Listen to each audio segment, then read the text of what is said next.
বন্ধু, তোক বাহিৰত ঘূৰা ফুৰা কৰিবলৈ মানা কৰিছিলোঁ নে মই? মোৰ কথা একেবাৰে কাণ সাৰে নিদিয় ন? দেউতা, তুমি মোক মিছাতে ভুল বুজিছা। মইতো একো নকৰিবলগীয়া কাম কৰা নাই, মাত্ৰ নেপাল তিনিআলিৰ পৰাহে আহিছোঁ।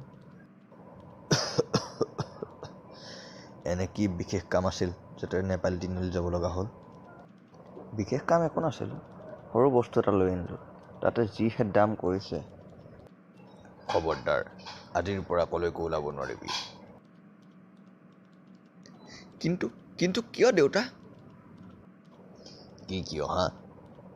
চৰকাৰে লকডাউন ঘোষণা কৰিছে। কৰোণা আহি অসম পালেহি।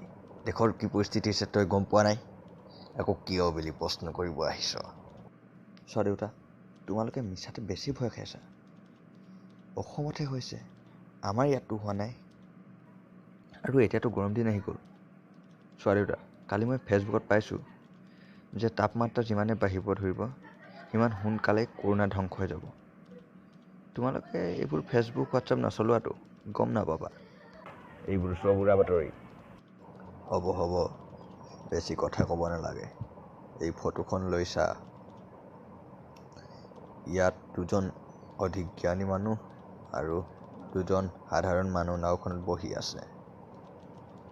নাওখন হঠাৎ ফুটা ওলাল আৰু সাধাৰণ মানুহ দুজনে কৈছে যে নাওখনত ফুটা ওলাল, পানী পেলাব লাগে, আৰু অধিক জ্ঞানী দুজনে হাঁহিছে। হা, আমাৰ ফালেতো নাই ওলোৱা, আমি বাচি যাম। আৰু শেষত গোটেই কেইজনেই নাও ডুবি মৰি থাকে। আৰু সেই অধিক জ্ঞানী কেইজনেই তোৰ দৰে মূৰ্খ আছিল। চৰি দেউতা, আমিও সাৱধানতা অৱলম্বন কৰিব লাগে। মই কথাটো এতিয়াহে ভালদৰে বুজি পাইছোঁ। মোক ক্ষমা কৰি দিবা দেউতা।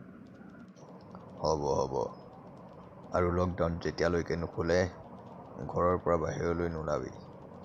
এনেও অধৈ ঘূৰি ফুৰি কি লাভ?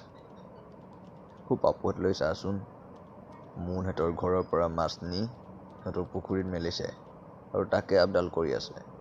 এইবোৰকে কৰি থাকিব লাগে ঘৰতে বহি। লকডাউন আৰু কিমান দিন থাকে একো ঠিক নাই। আমিও তেনেকুৱা কিবা এটাকে কৰিব লাগিব, বুজিছ? হ'ব দেউতা, আজিৰ পৰা মই আৰু কলৈকো ওলাই নাযাওঁ। ঘৰতে তোমাক অলপ কামত সহায় কৰি দিম।